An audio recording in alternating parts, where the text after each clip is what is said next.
성부와 성자와 성령의 이름으로 말씀드립니다. 모두 앉으시기 바랍니다.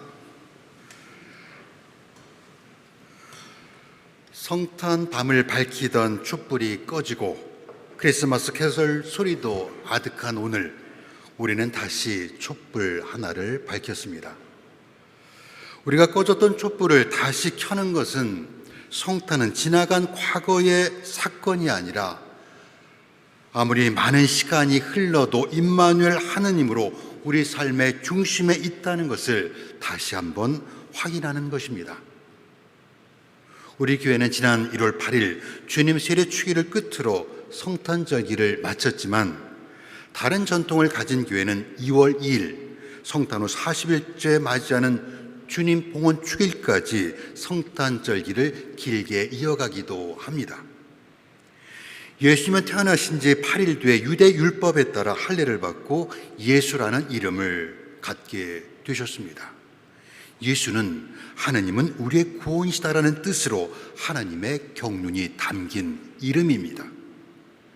그리고 40일이 되는 오늘, 예수님은 요셉과 마리아의 품에 안겨 유대 관습과 율법을 지키려 성전에 왔습니다.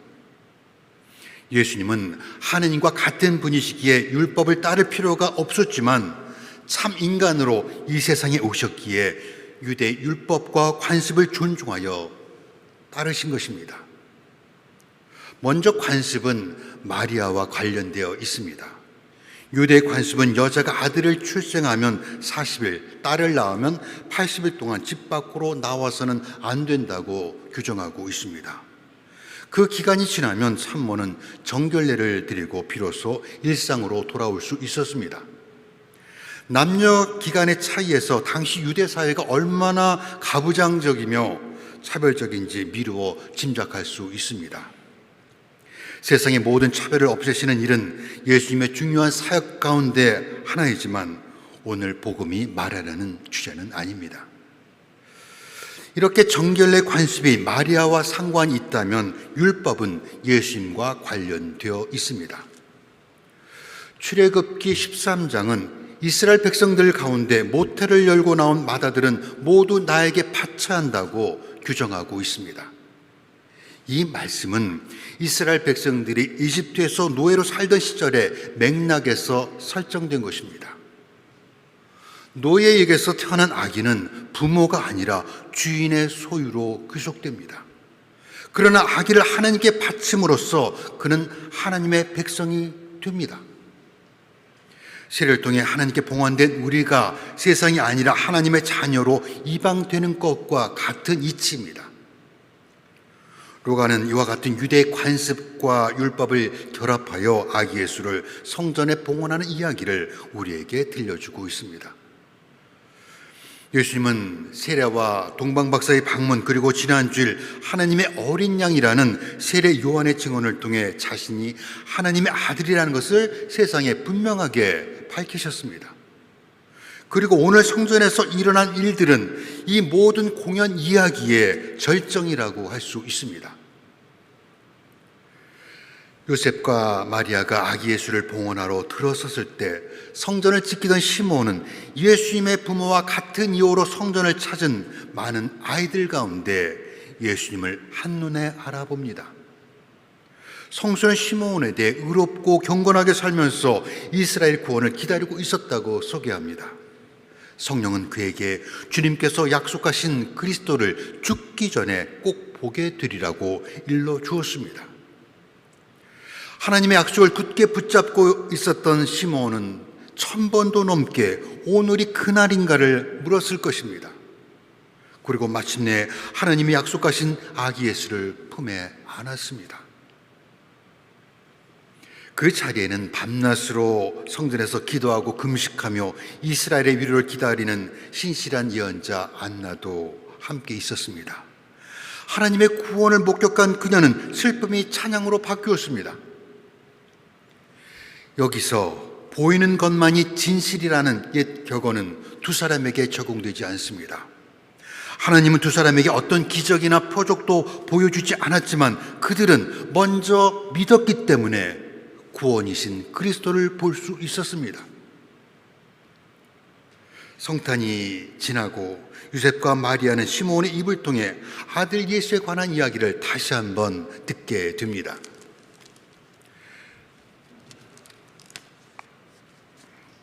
시므온은 감격에 겨워 하나님을 찬양하며 이렇게 노래합니다. 주여, 이제는 말씀하신 대로 이 종은 평안히 눈 감게 되었습니다. 주님의 구원을 제 눈으로 보았습니다. 만민에게 베푸신 구원을 보았습니다. 그 구원은 이방인들에게는 주의 길을 밝히는 빛이 되고 주의 백성 이스라엘에게는 영광이 됩니다. 요셉과 마리아는 시몬이 아기 예수를 두고 하는 이 말을 듣고 감격하였지만 크게 놀라지는 않았습니다. 예수님이 태어나기도 전에 이미 가브리엘 천사가 마리아에게 이 아기는 위대한 분이 되어 지극히 높으신 하나님의 아들이라 불릴 것입니다. 그는 야곱의 후손을 영원히 다스리는 왕이 되겠고 그의 나라는 끝이 없을 것이라고 말해 주었기 때문입니다. 그리고 하나님의 천사들이 목자들에게 나는 너에게 기쁜 소식을 전하러 왔다. 오늘 밤 너희의 구세주께서 다윗의 고을에 나셨다고 말한 것도 알고 있었을 것입니다. 별을 보고 예수님을 찾아온 동방의 현자들이 마리아에게 무슨 말을 했는지 기록에 남아있지 않지만 그들은 왕에게나 어울림직한 귀한 예물을 예수님께 바쳤습니다. 하지만 이어지는 시몬의 말을 듣고 마리아와 요셉은 두려움에 소스라치며 얼어붙고 맙니다. 그것은 처음 듣는 말이었습니다. 시몬은 마리아에게 이야기는 수많은 이스라엘 백성을 넘어뜨리기도 하고 일으키기도 할 뿐입니다.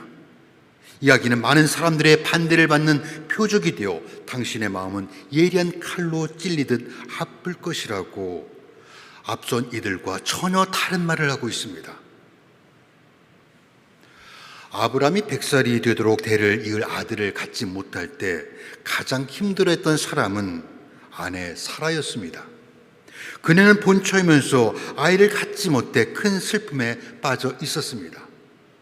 그러던 사라가 아들을 낳게 되자 하나님께서 그의 이름을 이삭이라고 지어주신 뜻을 깨닫고는 하나님께서 나에게 웃음을 주셨구나 하며 감격해합니다. 히브리어로 이삭은 웃음이라는 뜻을 가지고 있습니다. 그런데 눈에 넣어도 아프지 않을 이삭을 제물로 바치라는 하나님의 분부는 순식간에 웃음을 고통으로 슬픔으로 바꾸어 놓고 말았습니다. 아마 오늘 시몬의 말을 듣는 마리아의 심정이 그랬을 것입니다. 시몬의 예언은 그의 노래와 극명한 대조를 이룹니다.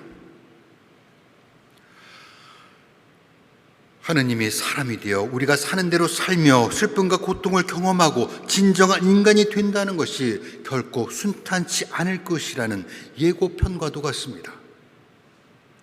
이처럼 우리가 원하든 원치 않든 고통과 슬픔은 크리스마스 이야기의 일부이며 우리를 그 이야기 속으로 끌어들입니다. 이것이 성탄의 불편한 진실입니다.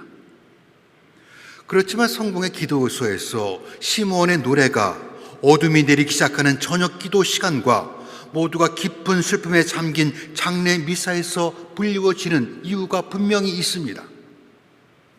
그것은 아무리 세상이 깊은 어둠과 슬픔에 쌓여 있을지라도 우리와 함께 하시는 임마누엘 하나님으로 인해 두려워하지 않고 변함없이 하나님을 찬양할 수 있다는 것을 의미하는 것입니다.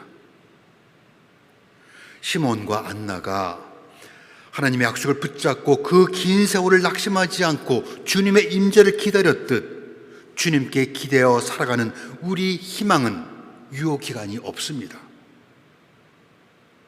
십자가에 달린 예수님에게서 우리를 향한 하나님의 위대한 사랑, 죽음조차도 막을 수 없는 지구한 그 사랑을 보았기 때문입니다. 이처럼 성탄의 진실은 즐거운 축제가 아니라 시몬 그리고 안나처럼 하나님의 약속을 믿고 가혹한 현실을 두려워하지 않고 맞서는 용기입니다. 초대교회가 발전하면서 하느님이 사람이 되셨다는 예수님의 완전한 인간성에 대한 의문을 갖는 세력들이 생겨났습니다. 그들은 비록 하나님께서 세상에 오시는 방법으로 사람의 몸을 입으시고 마리아에게 나시는 방법을 취하셨지만 그분은 본질에서 인간이 아니라 하느님이셔야 합니다. 이는 주 415년 칼케톤 회의에서 예수 그리스도는 참 하나님이시며 참 인간임을 확인하기 전까지 교회 분열의 제일 원인이 되기도 했습니다. 그러면 왜 기독교는 예수 그리스도께서 사람이 되심을 그토록 붙잡고 있는가? 그리고 그것이 오늘 주의 봉헌 축일과 무슨 관련이 있는가 하는 의문에 답을 해야 합니다. 예수님의 인성을 부인하는 이들이 신앙을 영 혹은 정신의 영역이라고 주장할 때 캔터베리 대주교 윌리엄 템플은 기독교는 모든 종교 가운데 가장 물질적이라고 말합니다. 거룩한 영이시며 말씀이신 하느님께서 인간과 소통하기 위해 유한한 존재로 이 땅에 오신 것을 두고 한 말입니다. 이에 대해 요한은 필립비 2장에서 예수는 하느님과 본질이 같은 분이셨지만 굳이 하느님과 동등한 존재가 되려 하지 않으시고 오히려 당신의 것을 다 내려놓고 종의 신분을 취하셔서 우리와 똑같은 인간이 되셨다고 말합니다. 주의 봉헌 축일에 우리는 하느님께 무엇을 드릴까를 생각하지만 바울로 사도는 요한 1서 4장에서 하느님께서는 당신의 아들을 보내셔서 우리의 죄를 용서해 주시려고 제물로 삼으셨습니다라고 말합니다. 우리의 제물을 받으실 하느님이 오히려 십자가 위에서 우리를 위한 제물이 되신 것입니다. 이를 두고 사도 바울로는 내가 말하는 사랑은 하나님에게 대한 우리의 사랑이 아니라 우리에게 대한 하나님의 사랑입니다라고 말하고 있습니다. 이것이 우리가 기념하는 봉헌 축일의 본질입니다. 흔히 사람들이 생각하는 봉헌은 하나님께 무엇을 바쳐 바라는 것을 이루려는 인간과 하나님 사이의 거래 방식입니다. 그러나 하나님은 물질로 마음을 움직일 수 있는 그런 분이 아닙니다. 오히려 그분은 모든 것을 바쳐 우리의 마음을 움직이려고 세상에 오셨습니다. 이것이 하나님이 사람이 되신 사건, 곧 성육신의 의미이고 우리가 오늘 주의 봉헌 축일을 기념하는 이유입니다. 우리 모두는 세례를 통해 주님께 봉헌된 사람들입니다. 그런데 세례로 주님께 속한 자가 된 우리들이 그에 합당한 삶을 살지 못하고 여전히 자기 중심적이고 이기적이며 하나님의 계명을 온전히 따르지 않는다면 무늬만 신자이지 내적으로는 여전히 세상에 속해 있는 사람입니다. 그러므로 주님께 속한 우리는 세상의 시각이 아니라 하나님의 시선과 마음으로 이웃과 사물을 보고 그분께 배운 자비와 사랑을 베풀고 나누어야 합니다. 이는 미사여구나 구호로 되는 일이 아닙니다. 즉 말의 잔치가 아니라 앞서 캔터베리 대주교 윌리엄 템플이 기독교는 모든 종교 가운데 가장 물질적이라고 말했던 것처럼 주님이 주신 손으로 쓰러진 사람을 일으켜주는 일, 주님이 주신 발로 외로운 이에게 다가가 아픈 눈물을 닦아주는 일, 주님이 주신 입으로 절망에 빠진 사람에게 희망의 노래를 불러주는 것과 같은 실천적 행동입니다. 이 모두는 우리들이 주님께 드리는 가장 귀한 봉헌입니다. 오늘 주님 봉헌 축일에 우리는 한 해 동안 제단과 가정을 밝힐 양초를 봉헌합니다. 이는 초를 밝힐 때마다 우리 자신이 하나님께 봉헌된 자로 스스로를 소진하여 세상을 비추는 빛으로 살아가야 한다는 것을 상기하기 위한 것입니다. 신앙은 하나님과 세상 가운데 하나를 선택하는 것이 아닙니다. 하나님께서 창조하신 이 세상 모든 것은 그분께 속해 있습니다. 따라서 우리가 주님께 돌려드려야 할 것은 우리 인생의 한 조각이 아니라 전체입니다. 우리가 그럴 수 있을 때 오늘 복음 말미에서 성전에 봉헌된 예수님을 보고 아기는 날로 튼튼하게 자라면서 지혜가 풍부해지고 하나님의 은총을 받고 있었다라고 말하듯 우리의 삶과 믿음도 하나님의 은총을 받아 튼튼하게 자랄 것입니다. 지난 주일은 설날이었고 오늘은 주의 봉헌 축일입니다. 새로운 한 해를 선물로 주신 주님께 감사하며 올 한 해도 주님께 봉헌된 삶을 이루어 갈 수 있기를 기도합니다. 성부와 성자와 성령의 이름으로 말씀드렸습니다.